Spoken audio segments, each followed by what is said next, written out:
नमस्ते दोस्तों, आज हम बात करने वाले हैं NISM करेंसी डेरिवेटिव्स के 10th और लास्ट चैप्टर के बारे में।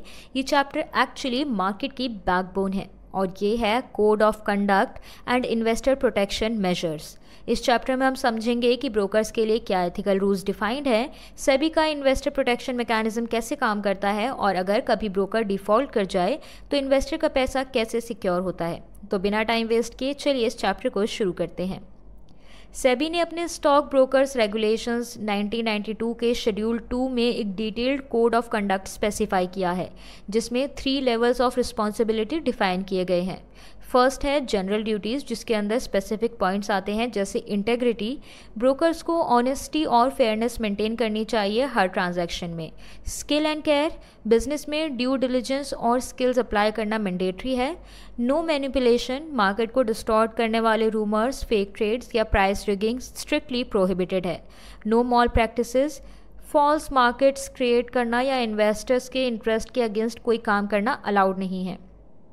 Next is compliance, SEBI, stock exchanges और गवर्नमेंट के हर एप्लीकेबल रूल्स का कंप्लायंस ज़रूरी है। B is duty towards investors, इसमें फर्स्ट पॉइंट है ऑर्डर्स को बेस्ट मार्केट प्राइस पे एग्जीक्यूट करना चाहिए रिगार्डलेस ऑफ इन्वेस्टर का साइज। सेकंड पॉइंट है एग्जीक्यूशन के बाद प्रॉम्प्ट कंफर्मेशन और टाइमली डिलीवरी या पेमेंट इंश्योर करना चाहिए। Third is contract notes issue करना बिना डिले के प्रिस्क्राइब्ड फॉर्मेट में। Fourth is client information confidential रखना, मिसयूज़ करना स्ट्रिक्टली डिसअलाउड है। फॉल्स कोट्स, एडवाइस या क्लाइंट को कमीशन कमाने के लिए पुश करना भी बिल्कुल अलाउड नहीं है। सिक्स पॉइंट है कॉन्फ्लिक्ट ऑफ इंटरेस्ट अगर हो तो क्लाइंट को इन्फॉर्म करना ज़रूरी है। और सेवन्थ पॉइंट है रिकमेंडेशंस तभी देना जब आपको उस क्लाइंट के फाइनेंशियल्स और ऑब्जेक्टिव्स का प्रॉपर आइडिया हो।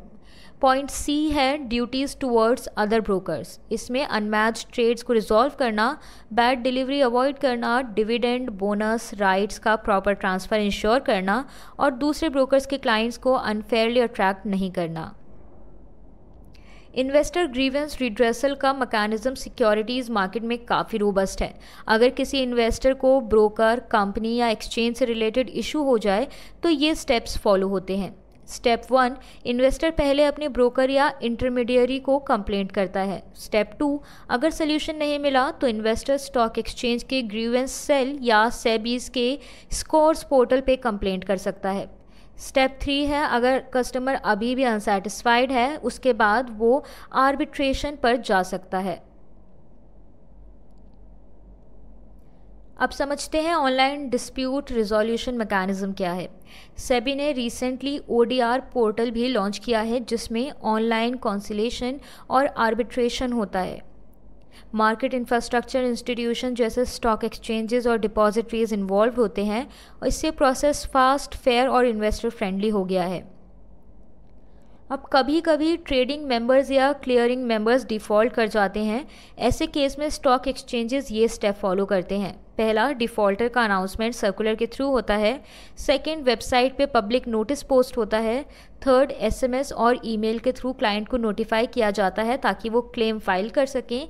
और फोर्थ है इन्वेस्टर्स के लिए क्लेम फॉर्म्स, FAQs और क्लेम स्टेटस ऑनलाइन चेक करने का ऑप्शन होता है। इस प्रोसेस का मेन गोल ये होता है कि इन्वेस्टर्स का लॉस मिनिमाइज हो जाए, ट्रांसपेरेंसी मेंटेन रहे और ट्रस्ट बिल्ड हो सके। अब देखते हैं कि इन्वेस्टर प्रोटेक्शन फ़ंड क्या है।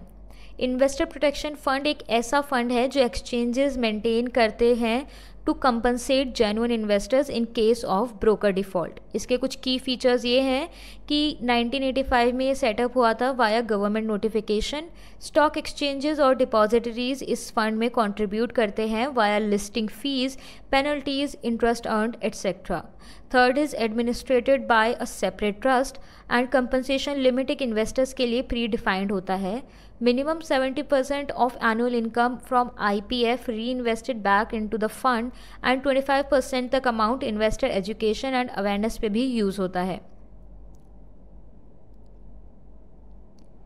अब काफ़ी ब्रोकर्स क्लाइंट अकाउंट खोलते वक्त पावर ऑफ अटर्नी साइन करवा लेते हैं, बट सेबी ने क्लियर गाइडलाइन दिया हुआ है कि पावर ऑफ अटर्नी मैंडेटरी नहीं है। क्लाइंट को ये क्लियरली बताना चाहिए कि POA सिर्फ सेटलमेंट के लिए यूज़ होगा और पावर ऑफ अटर्नी का मिसयूज़ पे सेबी स्ट्रिक्ट एक्शन ले सकता है। सेबी ने अगस्त 2020 सर्कुलर के थ्रू रीइंफोर्स किया कि पावर ऑफ अटॉर्नी वॉलंटरी होना चाहिए और क्लियरली डिफाइंड पर्पस के लिए ही वैलिड होना चाहिए।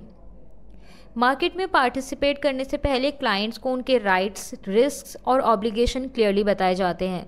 जैसे क्लाइंट्स को अवेयर रहना चाहिए कि currency derivatives high risk instruments हैं। ब्रोकर्स को इंश्योर करना होता है कि इन्वेस्टर का रिस्क प्रोफाइल, फाइनेंशियल कैपेसिटी और एक्सपीरियंस असेस किया गया हो।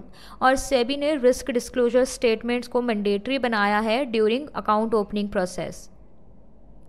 तो दोस्तों, आज के वीडियो में हमने कवर किया SEBI's code of conduct for brokers, investor complaint resolution का step by step process, what happens अगर कोई ब्रोकर डिफ़ॉल्ट करता है, role of investor protection fund, POA norms and risk disclosure. अगर आपको ये वीडियो पसंद आया हो तो लाइक करें, शेयर करें और चैनल को सब्सक्राइब करना बिल्कुल भी ना भूलें।